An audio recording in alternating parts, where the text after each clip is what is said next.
So previously you saw Doug and Eduardo show you guys how we put our pipe in right here. And now we have our permeable concrete in place. We've got our pipe running here below, and it's going to outlet on the other side of our permeable concrete driveway. And we have our flow splitter.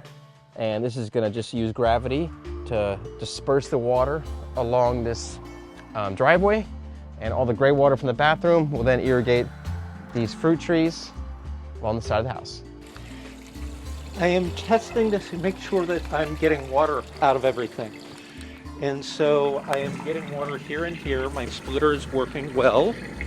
And I'm getting water here. Yeah, that's it. What I am going to do is, because where this splits, I should be getting 50% of the water here and 50% of the water here.